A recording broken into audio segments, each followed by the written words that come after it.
مرحبا بكم البنات في قناتي لمسة إيمي. اليوم جبت لكم هذا المسكت اللي تشاهدوا فيه. شوفوه البنات كيف ما هي جاي روعة، مهوي من الداخل، جاي خفيف الطري بنين، يعني احسن منه ما تذوقوش. لهنا انا ما شربتوش ومالغري راكم تشوفوا فيه كيف ما هي جاي الطري كانه مشرب، يعني مش جاي شايح من الداخل. روعة البنات، جربوه، متأكدة انكم مش راح تندموا وراح يعجبكم وتعتمدوها كوصفة دائمة عندكم. وبلا ما نطول عليكم نبداو في المقادير وطريقة التحضير. نحتاج الى 2 بيض بدرجة حرارة المطبخ، كاس الا ربع سكر عادي، لهنا الكاس الحجم 200 مليلتر، كاس زيت ناقص اصبع، كاس ممتلئ جيدا بالحليب، مغرف صغيرة فاني، مغرف صغيرة خل ابيض او اي خل متوفر عندكم في البيت، و2 كؤوس من الفرينة، واحدة خميرة كيميائية.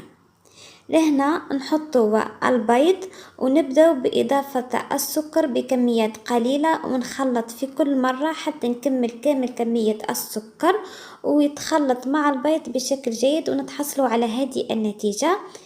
في هذه المرحلة نبدأ بإضافة الزيت بكميات قليلة أيضا ونخلطه في كل مرة حتى نتحصلوا على مزيج يكون لونه أبيض، يعني يتخلط جيدا الزيت مع السكر والبيض هذا الشكل. وفي هذه المرحلة نضيف كاس الحليب اللي يكون بدرجة حرارة المطبخ، يعني ما يكونش بارد، وفي نفس الوقت الكاس يكون ممتلئ بشكل جيد. نضيف الحليب أيضا بكميات قليلة ونحرك حتى يندمجوا كامل مع بعض الآن نبدأ بإضافة الملعقة الصغيرة فاني والملعقة الصغيرة خل ونخلط فقط هذه المرحلة بالفوي، يعني ما نحتاجوش للباتر.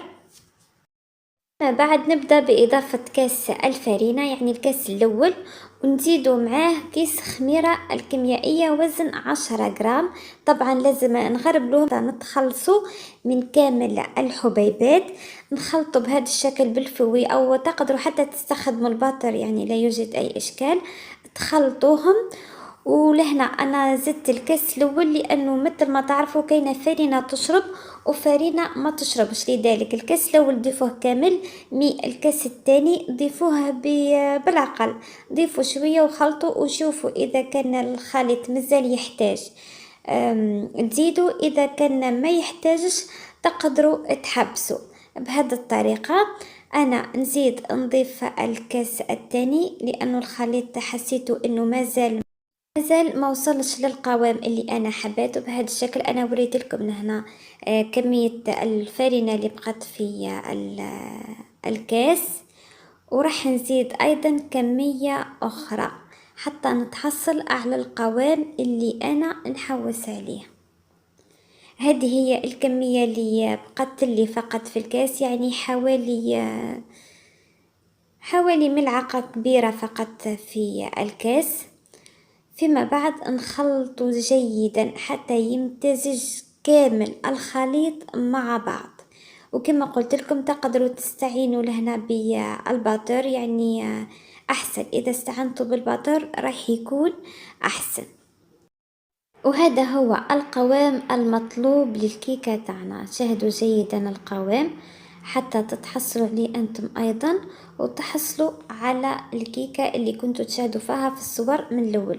لهنا انا قلت لكم انه المول دهنته بالزيت ورشيته بالفرينة. قطر هذا المول اللي استخدمته حوالي 16 او 17 سنتيمتر. لما تفرغوا الخليط تاعكم على المول ارفعوا يديكم مثل ما قاعدة نعمل انا الان وتصبوا يعني الخليط في المول حتى من بعد يجيكم الخليط خفيف. فيما بعد فقط تضربوا المول تاعكم في البلون دو طرافاي شوي وتدخلوه في الفور يطيب على 160 درجة مئوية. وهذه هي النتيجة اللي تحصلتوا عليها. انا هنا عملت له تزيين بسيط فقط، رشيته بالسكر الناعم والقليل من الكاوكاو المهرمش. روعة البنات، جاي طالع خفيف هشيش من الداخل. انا ما سقيتوش، ما جاني شايح، جاني روعة روعة. شوفوا لهنا أنا قطعت لكم مقطع من الداخل ونعدت لكم الصور حتى تشوفوا كيف مهوي من الداخل. وها البنات على ضمانتي، وإلى اللقاء.